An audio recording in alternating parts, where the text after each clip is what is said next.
You're live. Welcome to the Health Corrections and Institutions Committee. It has been stayed January 21st. We're working on H50. We passed this bill last year. It deals with BGS doing an inventory of state-owned buildings to see if any of that could be used for other purposes. We were thinking possibly housing. Came back from the Senate. They added or state leased buildings and land. And we had a question on that. And they also added that the inventory would look at any buildings that are vacant and whether any land is unnecessary for the statutory purpose of the agency. Not just for, is unnecessary for the agency or statutory purpose that they added. In the meantime, the governor put out an executive order back sometime in the fall, I believe. September. To expedite housing. And one of the things in the executive order was doing an inventory and looking at state-owned property to see if any of that could be used for affordable housing or for housing projects. So we asked our legislative council to go back, take a look at the executive order, the language, and possibly amend the Senate version. So the process would be that we concur with a Senate proposal of amendment with further proposal of amendment. Mm-hmm. So it basically strikes everything out that the Senate did and everything that we did and puts in new language. So the question was, what is the process of an executive order? Can we weigh in on the executive order, but also to look at the executive order language and see if it's a possibility to use that language in our strike-all. So that's where we left it last week. So John, and please introduce yourself for the record and then walk us through in terms of what you found out about the executive order and where we are. Sure. So John Gray, Office of Legislative Counsel. I'm going to screen share with you guys. So one thing obviously you can access the executive orders in different ways.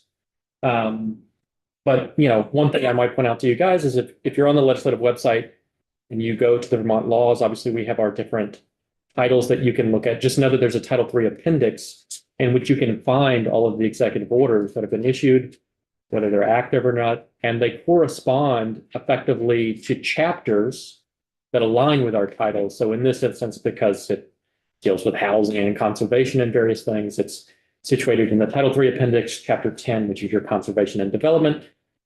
We don't have to go through all of the whereas resolutions and the likes. So I'm just going to jump to the kind of key part of this, which is Section 4.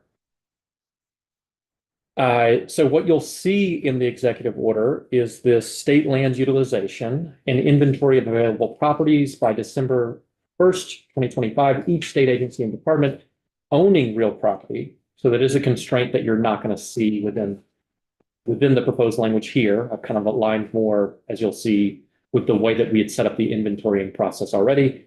But each state agency and department owning real property shall submit to BGS and DHCD, Department of Housing and Community Development, complete inventory of and underutilized properties suitable for multifamily housing development, housing infill, mobile home park, and shelter construction and rehabilitation, as defined by the Secretary of Commerce and Community Development, which is the agency within which DHCD is located. An assessment of multifamily housing development feasibility and infrastructure capacity, and then recommendations for disposal or long-term lease arrangements to support meeting the state housing unit generation goals. Separately, there is this expedited disposal process and fire safety inventory within the same section, Section 4, but I've really just focused on one, the inventory, which I think was kind of the more core component that you guys were focused on.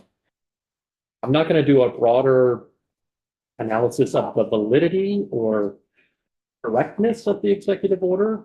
People do take positions on whether something fits within separation of powers, whether it's within executive authority to do so. I think the intuitive catch here is it sort of makes sense that this falls within an executive power. But at the same time, I don't think you have to take a position on the validity of the executive order, because to the question as to whether or not you can do a similar thing, of course you can. So like that's the real resolution you need, is if you would like to do the same strategy within a bill, of course you can. So that's the approach that I have. And you're going to see that while I've tried to maintain similar style of language, I've slightly cleaned up some of the approach. So I'll jump to the actual draft. Hang on, before you do that, John, we have a question. Just simple question. When I'm reading that, so this is a one-time thing. Exactly. So that is different. That is different. So that is one of the key differences to point out is you have the owning real property constraint, and this is a one-time check.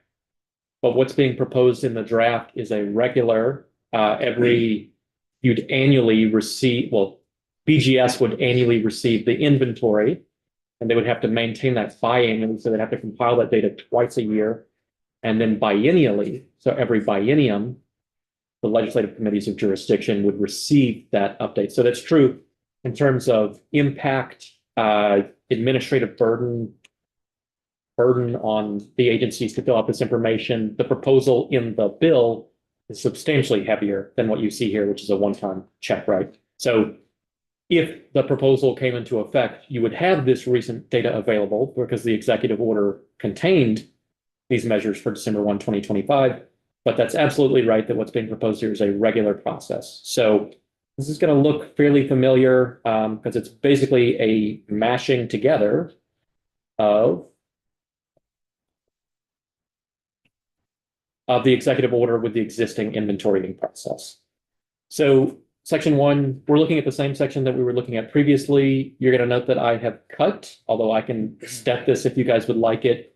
Given the questions around the state leased, I've returned it to the House's original vision, which is BGS to maintain an inventory of all state-owned buildings and land. If you want to have that state leased in there, you can, but just note some of the gap between proposing the development of affordable housing on leased lands as against owned lands, right? So I've returned in the initial paragraph, it's an inventory of state-owned buildings and lands, and that's biannually compiled and updated using the actions that the agencies undertake to provide that information to BGS.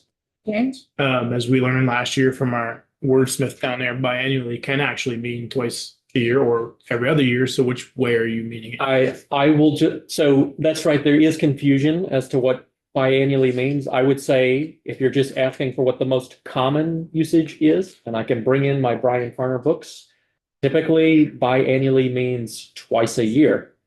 Biennially is the term we would typically use if you want to say every other year. But it is true that sometimes folks say biannually and mean every other year. So if you wanted to know what BGS is doing, I would just ask them. And that would probably, and I would suggest if we want it to be every other year, I would propose amending this from biannually to biennially, because the common usage of biannually is twice a year. The common usage of biennially is every other year. So we have Cole with us, and I'm going to put you on the spot. It comes through the space book. You do that every year, right? Yes. So it's annually. Yeah, I mean, I don't. Yes, but I believe our reports to the committee regarding this would be fine. That's correct. The report itself, 2 years. the report itself would be biennially, which we'll come to, but this is just for BGS maintaining and compiling that information. So this is an internal process in subsection E. This is, and I can scroll down to the biennial part. Right, but so hang on. So this is, go back. Yep. This is just what BGS gets. Exactly. And does BGS get this inventory right now, twice a year? I believe it's just once a year. Before the creation of the space. Because this is, you'd maintain an inventory and compile and update the information. Yeah, so it might be nice to also, So go to so G. you can see G, because in existing law, this is for the head of each agency to prepare and forward to the commissioner when requested the inventory. So perhaps that's done on an annual basis. I mean, and perhaps that's the basis for proposing that it's just done annually. But currently in existing law, that requirement for the head to provide the inventory is upon request. If the information already has to be compiled, annually, it would be sort of natural to request it on that basis. But E is saying BGS biannually, twice a year, compile this. Head of each agency provide this information annually. So Why wouldn't we just track it annual to annual? Mhm. totally free to do that, and that's I mean, biannually, it's just creating more work on BGS's world when you're only getting that information annually. I mean, the other way to say it is that if you leave it as biannually and you have no information to compile and update the second time in the year in which you have to do so, kind of already met the condition, right? There's nothing to compile or update if you only receive it annually. But if you would like it to be naturally in sync, I would say just change it to annual. That would be my view. So Cole, can you relay back? I mean, we're not going to take final action on this today because we'll have to have BGS to come in and weigh on this to begin with. Could you flag this and ask if we change this annually, how that impacts your internal operations in E and how that would play out with G?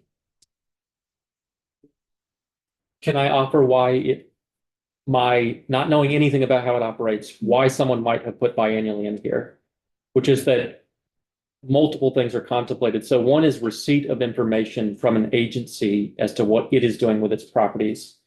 And then, of course, the section itself is about BGS being efficient with use of space.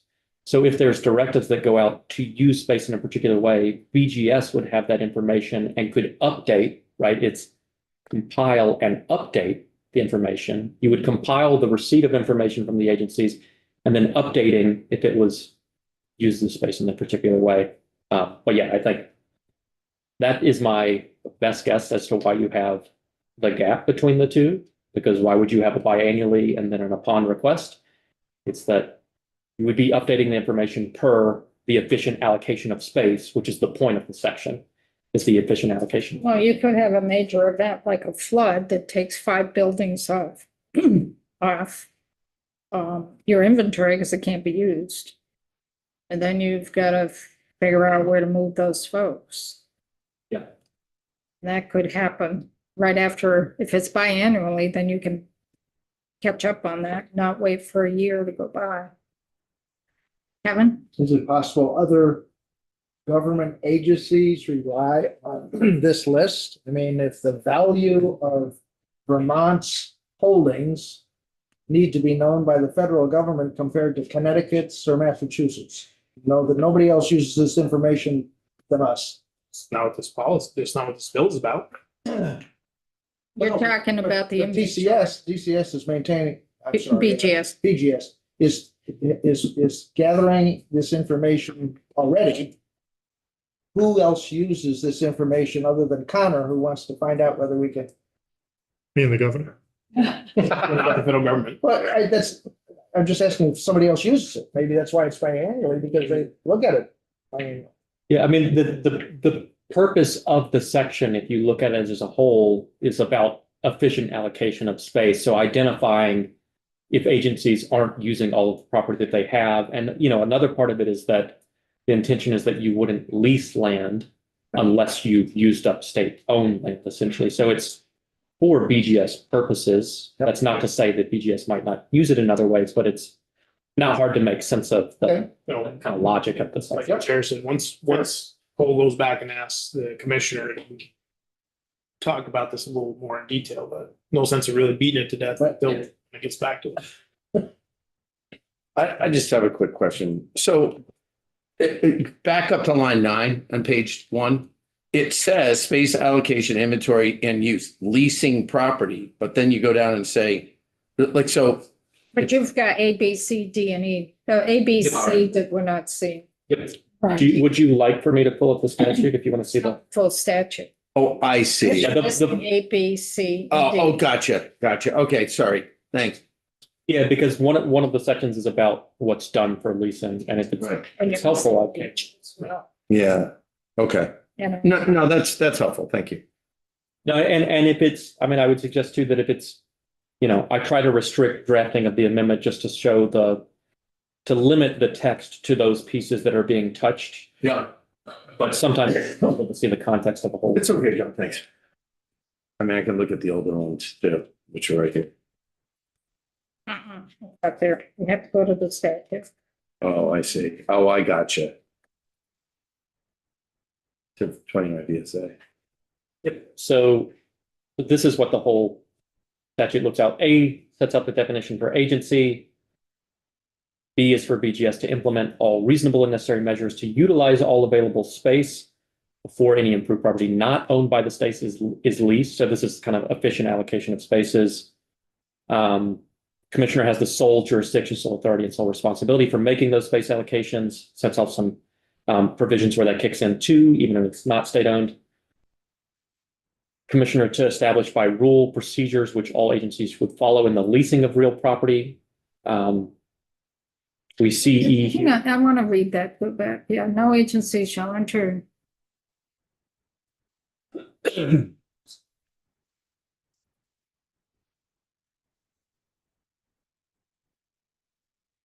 So pre-approval required, which is also in the section heading. We've seen E, which is the maintenance of that inventory compiled under subsection G. F is for an inventory of existing rights of way.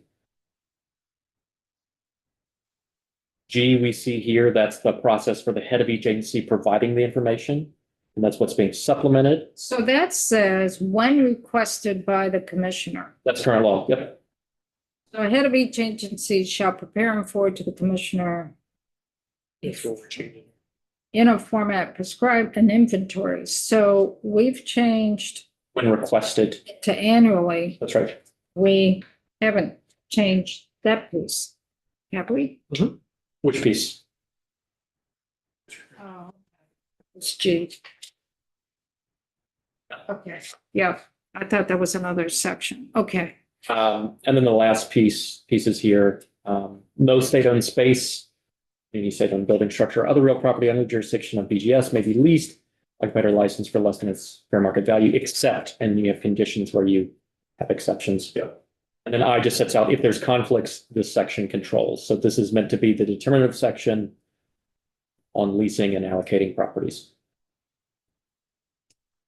So jumping back to the draft, just noting again, because we talked about a bunch of things at this point, I did exclude the state leased language, but let me know if you would like me to put that back in. And then in G, the updates to the inventory, you see this new on line 18 subdivision 1. It's going to make sense once we get to the next page. But the change you see in G as existing law is that the head would prepare and forward to the commissioner that inventory annually instead of upon request. And then we have the language that closely tracks the executive order language per the initial H50 bill. So on page 2, starting on line 5. So to get there, folks need to have the version that's from the Senate in front of you because it does delete, I think, Yes. what the head of each agency shall additionally indicate in its inventory whether any building is vacant, whether any land is unnecessary for the statutory purpose of the agency. That gets struck. That's struck and replaced with different concepts for identifying what is vacant and underutilized. And it's no longer tied to statutory purpose. Now the clear purpose is the conversion into affordable housing. So let's talk about some of this is trying to track the executive order. I did make some decisions to try to make this more practicably implementable, but there's still obviously going to be, as Gregoire pointed out, some administrative burdens. This is a regular process. So head of each agency shall additionally identify in its inventory whether any property is underutilized and suitable for conversion into affordable housing, which may include, and then it lists the same sets of call outs that you see in the executive order. You don't have to do this, but because I think the request was to look a lot like the executive order, that's why it's here, which may include multifamily housing development, housing infill, mobile home park, shelter construction, or rehabilitation. Again, you don't have to have those call outs, but if the goal is to foreground that this and the executive order are doing the same thing, that's why you see it there. Then the tweak you see relative to the one-time request in the executive order, if you recall, in the executive order, it's BGS with DHCD undertaking some particular tasks. Because this is a BGS inventorying process, I've kind of left it in the same structure that it is, head of each agency providing the information, but knowing that the heads of each agency may not be best positioned to make that determination, it leverages the same partner that is identified in the executive order. So what you see starting on line 8, when requested, so unlike the prior provision, which is the inventory needs to contain this assessment of whether a property is underutilized and suitable for conversion, this would only be upon request. When requested by the commissioner, the head of an agency with the assistance of DHCD shall provide an assessment of a property's infrastructure capacity, suitability for affordable housing development, and a recommendation for use of the property to support meeting Vermont's housing production goals. So practically, the effect of the whole process is in your existing inventorying under this section, each agency would continue to provide what it currently does, but now it would do it on an annual basis as opposed to upon request. And in that inventory, the head of the agency would identify whether they have property that's underutilized and suitable for conversion into affordable housing. That would be a determination they would be making. If the commissioner then saw that information and had further questions, could request that the head of the agency, with the assistance of DHCD, provide a deeper assessment, looking at infrastructural capacity and suitability for that development and recommendations for how you might use that to meet the housing production goals. I would, probably continue to ask the question, like, how does this align with BGS's purposes? Like, you're getting into an inventorying bill, but you can think of this as creating a more regular process than is envisioned in the executive order. And I think you'd naturally want to ask questions about administrative burden, and how you'd want to talk to DHCD and BGS about, this. So for the executive order, Mhm. how long would that be in effect? Well, so this is a one-time thing. So but by December 1, 2025 each. So this is already happened. So by putting in that date, December 1st, it indicates it's only a one-time shot. to the- Yeah, it's a one-time request for each state agency and department owning real property to submit that inventory of underutilized properties suitable for multifamily housing, the assessment of development feasibility, infrastructure capacity. And you can think of the other pieces of that section 4, so BGS and AOT to develop streamlined procedures for utilizing surplus state lands suitable for housing. It's the thing you complete, right? The thing you complete rather than an ongoing obligation. The bill is an ongoing obligation. But how long does an executive, I know what that little clause Yeah. is. How long does an executive order stay in So effect? just as a general matter, an executive order is law and stays in effect until repealed, basically. So a future governor can repeal a former executive order, the legislature itself take action on it. So, but generally, an executive order is law like other law and stands. So that's in fact why that's part of why we have this appendix in which you can track the executive orders, and you'll see them listed if you go through Title III appendix, whether they've been superseded or repealed. It'll indicate if they're still in effect, basically. Huh? The Department of Housing and Community Development, who heads that? So Commissioner Farrell is the person you want Remember to the 3 Bs? And that is an appointed position, correct? Yes, from the governor. And it's under the Secretary of the Agency of Commerce and Community. And I just want to, obviously you guys will have positions on the draft, whether it's practically worthwhile. I just want to note that I did obviously myself make decisions as to how to mesh the two. So just, you can do this in different ways. I tried to do something I think sort of eases the annual burden on this more, providing an assessment of infrastructure capacity and suitability for development. Recommendations for use felt a bit greater than the burden just to identify if something is underutilized. So I proposed when requested, right, instead of just a regular process for every property within that inventory. But if you wanted to have that as part of every inventory, you could have that too. But note that if you're leveraging GHCD, you get into questions as to just how realistically can this be done? So John, I like that you have affordable housing in there. The question was, did the governor say affordable housing in the executive order? And I think there's been some debate in the building what the definition of affordable housing means. It's a, So I think in this case, I went back to the original H50. Yeah, concept, 'cause I had which was that the language right, that yeah. you had used. You're correct that the executive order just says complete inventory of and underutilized properties suitable for da da da da da. And then it has this as defined by the Secretary of Commerce and Community Development. So you could potentially leverage these same definitions that were used for the executive order process. I mean, that's kind of what I was envisioning. You can intentionally use generic language if you want it to be left to the agencies themselves to make this determination, right? There's nothing wrong with using undefined terms, but you may want to have greater specificity. We have existing definitions of affordable housing throughout the statutes. Title 24 has a definition of affordable housing that varies based on whether it's rental housing or owner-occupied housing. I think, for rental occupied, we use a 30% of income, like a standard 30% spent on housing. So the affordable housing for rental is up to 80% of AMI. And then for owner occupied, it's up to 120% of AMI. But we have other programs that use different thresholds, right? I want to say that the community housing CHIP, the last year's TIF program,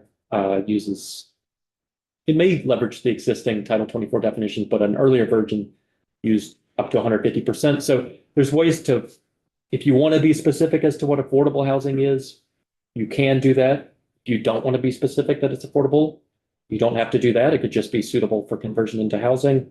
yeah, There's all kinds of ways you can approach this depending on what the committee wants to achieve. I'm kind of into the simplicity on this one and to mirror the governor's as closely as possible, because if the intended purpose is to have this come back to the legislature with a list, it'll be carte blanche, what's suitable for housing or not. Yes, And then the different entities working on that can determine if it's affordable Okay. or not, I agree.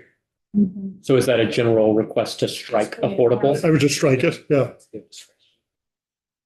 So I'm wondering, I do have concerns that the executive order had that specific date for the inventory. What we're putting in here is changing a law for ongoing. So I'm just wondering for this particular piece, if we do it and have a sunset. So there's different ways you could do this. One would be to have two sections in this bill, well, a third, which is your effective date. It's really going to confuse institutions over there. I think if in my and others' explanation of it, I talk about it as a concept. I'm always talking about like how the bill works rather than as a concept. The concept is simple. So I think start with concept explanation. But one way you could do what you're saying is to return to something like the draft you currently have received from the Senate. So you would have this amended process for inventorying. You don't have to do this, but I'm just suggesting you could do this and then have a session law provision. So it's not something that's going into statute that basically has something like this. And it says on such and such date, report to the committees of jurisdiction this information that you currently see in two. Wouldn't be an ongoing obligation. It would be a one-time thing, or you could make it a multi-year thing if you wanted to do that. Yeah, exactly. You could have every year for 5 years. And we don't remember that we asked for it. That's a you guys problem, not a, doesn't bother me. Right? It's true. There'll be different people sitting around this table next year. Or the same people. We just- If you guys see the turnover that happened in the last. Are you gonna depress us, John? Yeah. So what's another way? What's another way? Another way is to maintain this structure that we currently have, but change the regularity of this particular inventory piece. I'm just thinking it may be nice to segment out from the standard BGS inventorying process this specific request related to housing, which you know, is kind of a specific request of a limited temporal duration and the sort of thing that I would naturally put into session law because it is not a ongoing BGS obligation. But there's ways to maintain this current structure and just have this be every 2 years, every 5 years, you know, whatever it might be. You could change the regularity of this second piece Mhm. so that it wouldn't be as burdensome. Just depends on the approach you want to have, whether you would like a permanent but different duration of regularity reporting, or if you want to have a simple inventorying process and then separately just say, we'd also like some updates on housing. And you could also send those updates not just to the committees of, you know, the corrections institutions committees, you could also send that to the housing committees. So Can I ask Connor a question? Mhm. It was your original bill, and Yeah, yeah. and I mean, I think we all support it. Would you, he took it off? oh, I'm sorry. I can. It's okay, I don't need it, I just, so would you be opposed to that provision being biennial? Not biannual, but biennial. Yeah, you know, Once at the beginning of Every the 2 years. biennium. I think that's fine. And, you know, like you said, 5 years for a sunset, I think that's reasonable. The origin of this is we're in a housing crisis, Yeah. right? And I think that the governor in his executive order also conveyed some urgency with that, right? But we also know that the housing crisis isn't going to be over like in another year or two, right? So I think it makes sense of a sustained period where we're really scrutinizing the state land, coming up with some ideas in partnership with the executive branch, you know, at the legislative level, because nobody knows our communities like we do. And it makes sense that we would see what would be appropriate for housing in our different districts there. So it's a partnership. And 5 years seems like a decent period. To I dare go back to the beginning and cut me off, but if we do nothing, the executive order is law, and BGS is working to it now, For question mark. one report, one time, Right. one So if we do nothing, December 1st, last year. This past December. Yes. It's done, it's passed. did we see that report? Doesn't come to us, it goes to the administration. That's why you bring it into the legislative realm. We want that report as well, you know? It Yeah. didn't come to us. Okay, we just have to ask for it. I was going to say, if you literally just want that report, you can also ask for it absent making any change to the law. John? Just ask for it.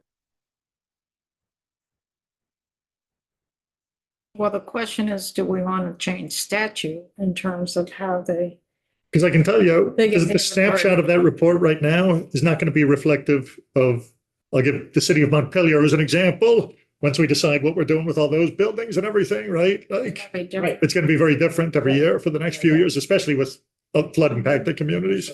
You're still thinking, you're still thinking, aren't you? So I'm frustrated that we have a crisis of housing.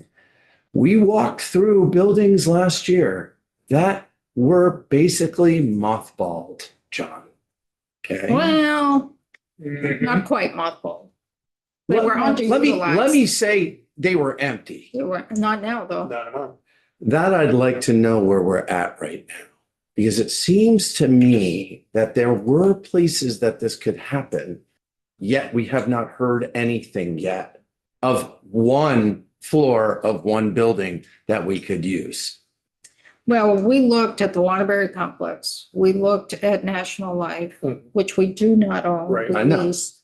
We looked at the Ag and A&R lab.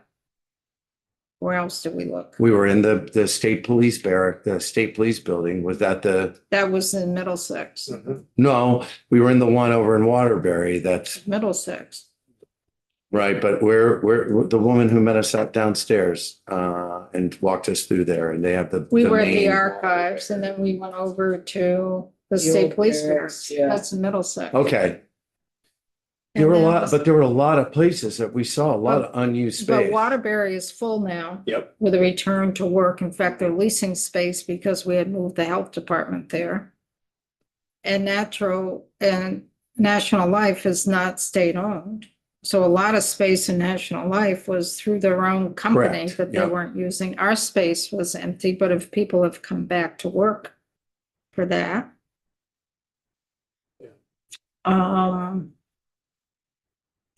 I don't know what other unless you're getting into state office buildings, but we didn't tour any of the state office buildings in our local communities.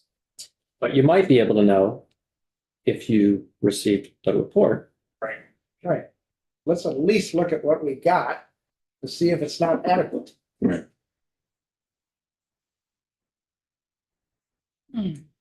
Why is this bill taking so much time? You guys tell me. I'm in favor of running with the edits we did today with a sunset of, I would say, 5 to 8 years. So, I think it's simplified. Statute, So that's what I was gonna say, if you propose a 5-year sunset, that's a fine way to do it. But I would suggest if you're just doing the 5-year duration, I would probably just do that as a session law provision and say that under the inventory that each head of an agency provides pursuant to 29 PSA 165, provide what we see in 2 here for each of the next 5 years, basically. And then you could kind of leave existing 165 the way that it is, or go back to the version that you, at the Senate. yeah, you could make this update, right, that has, that adds the and land and changes this to annually. And that depending on what you want to do with the final sentence that you received from the Senate, you can absolutely do it this way where you have this and just have a 5-year sunset. I just think typically when you have a 5-year duration, it's kind of appropriate to put it in session law because it's not an ongoing obligation. And then it also preserves the structure of 165. So anyone looking at it knows this is what section 165 is about. And then we just happen to be leveraging for 5 years, 165 to get some additional information. Does that make sense? And just so everyone knows, we very rarely sunset anything. This building, Where session law would go away. I know. How are you feeling about 5 years? You want to go 8? Yeah, I'm okay for 5 years, I think, I think it's going to be useful information I and agree. yeah, people might be, inclined to extend it, but see what we get. So, Tay, I wonder if you could ask the administration to see if we could get the report that was submitted December 1st, 25 on the inventory. I don't think it's in that book, though it might be, but maybe. Oh, that. It's the new Yeah, space it's new book. space book. And I thought it was applications for UFOs. Take a piece. So if we could get that, Is that in governance? Is that in governance? think about, No, nothing. No. You in kind of. Steve, where do you? I'm not. She brought UFOs into it. I just got the space there. UAPs. Space application for his UFOs. Yeah, space book. John just. Sounds good. Oh, available space book. Yeah, so if we could get the report, that inventory. Do you have that at all, Cole? I not personally, but Does BGS have it? you know, the commissioner, that's it. Okay, so maybe connect, maybe work with Cole and see if we can get that. And what are the committee members feeling about doing that session law, but then you keep the statute and we update the statute? We haven't figured out how we're gonna update the statute yet. But we do the update in the statute and then we have the session law for the next 5 years. Might be the cleanest. Mhm. It also gives Senate institutions a bone with their edits, right? Well, we Maybe haven't have that decided if we're discussion. using their Yeah. language. Right. Yeah, Right, no, but that's a good idea. what are other folks feeling? If a law sunsets, does that automatically tickle the committee that is responsible to look at it? Or we have to remember that it sunsets? Well, it's not necessarily sunsetting. Sunsetting is a review. Session law, it's gone after 5 years. But I thought we were talking 5 or 8 year sunset. So does that automatically say, hey, you got to review this? Or do we just have to remember that? It would be incumbent on the committee to know that you're not going to receive it the next year, basically. yeah. Institutional memory. Which won't be around. Good luck. There you go. When I'm going somewhere.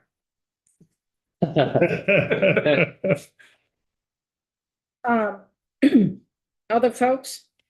Is that a direction that people are interested in having John spend some time drafting? Yes. Yeah. So 5-year session law for, cut affordable. For the housing, to take care of affordable. Yep. Now that brings us back to our language, which we want to keep. Correct? Mhm. The question is, do we accept what this, because you're gonna have to go back to the Senate version.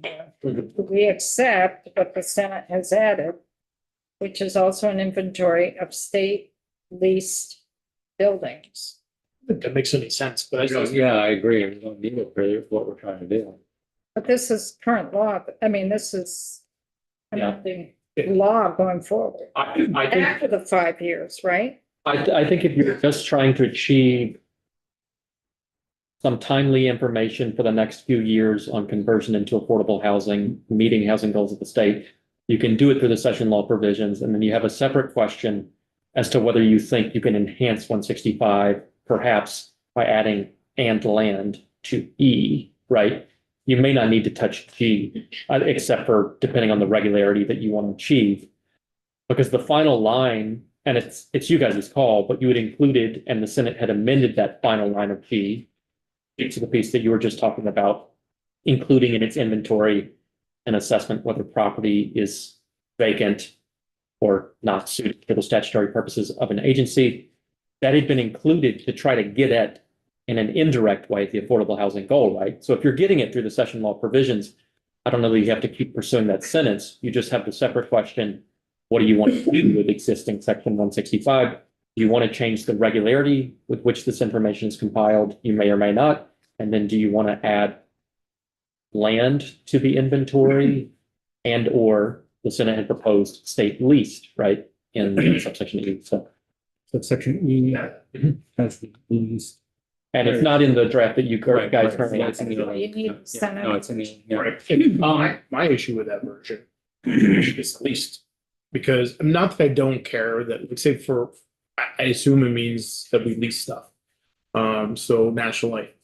But just having that, we can't convert that to anything. No, So but it just gives us information we're not gonna use. what's my point? Like, we're not gonna use it, so. But for the sake of the legislative procedure that has to go forward, it doesn't matter if we mess with it or not, I guess is my point.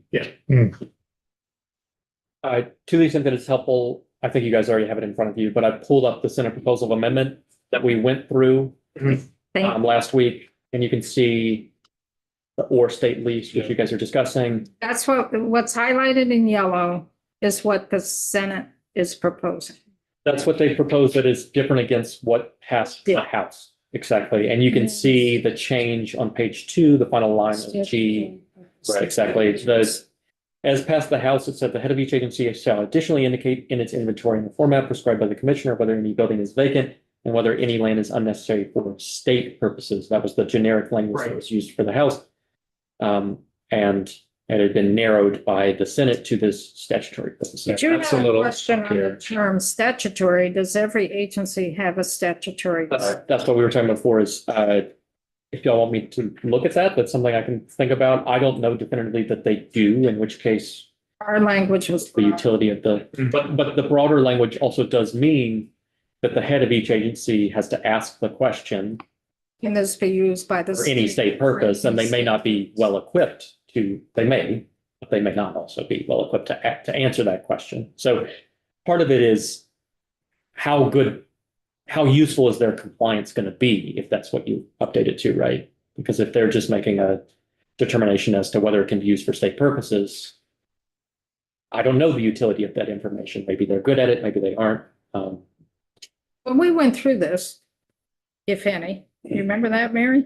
We went through this a number of years ago with the facility in Windsor where we own the land. And we had BGS go out and ask the other agencies and departments in state government if they had any use for that property.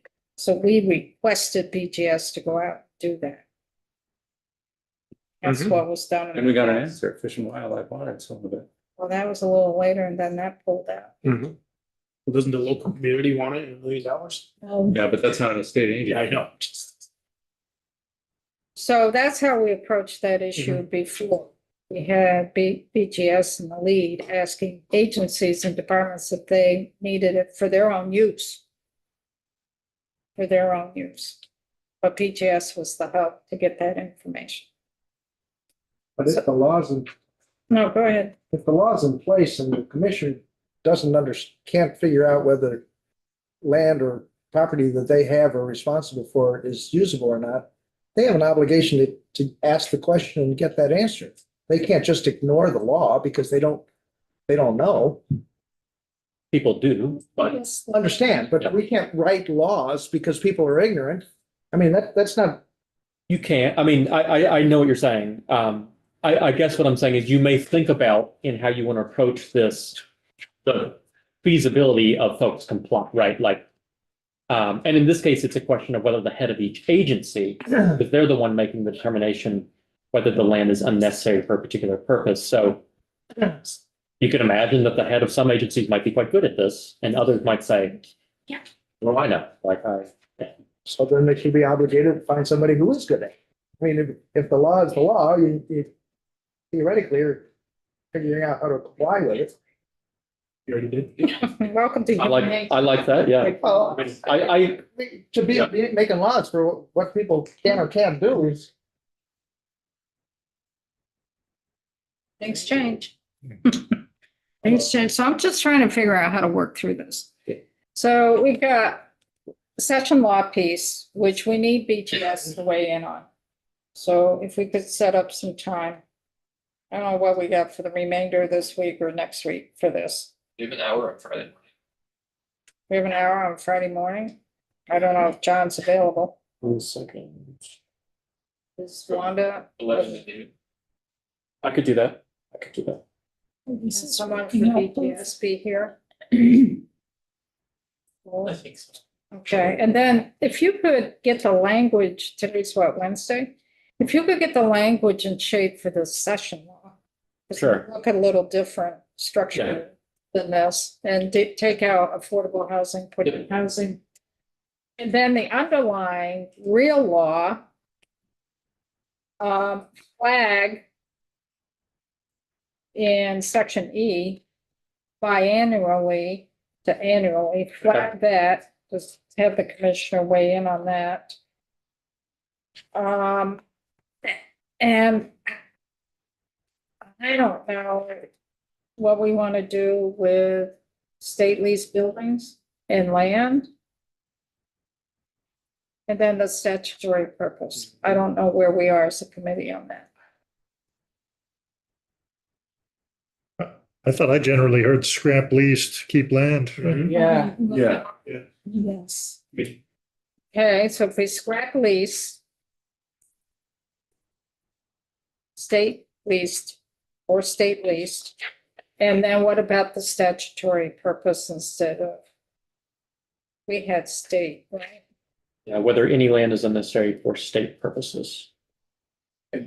My take on that, I mean, I don't want you to have to go through and look at every single statute in every agency, but I mean, you're like, yeah, no problem. Nothing to do on a Sunday. But it seems like a big deal, and I don't know what that's gonna look like, and I hate for you to do that and then come back and be like, some of them don't have a statutory that's that clear. I don't know. I mean, we can say we want to go back to our version and negotiate that in conference committee. That was where I was going with that. Yeah, more vague is. So go back to Okay. Yep. our language. So we accept one thing from them, the addition of land. I think you guys have to add land. It's actually doing an entirely house concept. It's sticking with what you sent over plus session law provisions. Rejecting all of their additions. We gave them land. It's not our fault we're so good, John. We gave them one. Don't contest that. So why don't we, if you could do a draft like that and get that to BGS. So they could weigh in on it prior to Friday. Okay. Then we'll schedule it Friday, 11 to 12. Are we working Friday afternoon? We have something scheduled for 12:30 to 1. 12:30 to 1. We take a half-hour lunch. 11:30. No, it's 12, but next week we'll kick that over to 11:30 to 12 next week for lunch. Okay. Thank you. Not that bad. maybe. I was just going to say, John. Promise on a tired date. All right. We're almost done with session. Feels it. Oh, the third week. My mantra for this session. Yeah. Almost done. It is the sixth. It's better than perhaps. Only 15 weeks left. So tomorrow, I will need some clarity here on BGS. You're not doing updates, you're starting on the capital bill? We're overview of section two. Yeah, so that Yeah. title has been well changed. So we're doing section 2 of BAA tomorrow. See you guys. See you. Thank you, John. Have a good one. Have a good weekend. Because one is not, is not coming in. No, they are coming. Oh, they are, okay. Yeah, it's just, Just the title. it's not budget overview. Oh, I gotcha. It is governor's capital FY 26-27 budget adjustment. So it's section 2, so we've already got that scheduled. So we don't have to worry about it next week, but we'll see how far along we get. Mhm. Okay. So 9 o'clock tomorrow morning, we're here. Oh, at 8:30. Okay, so we're off of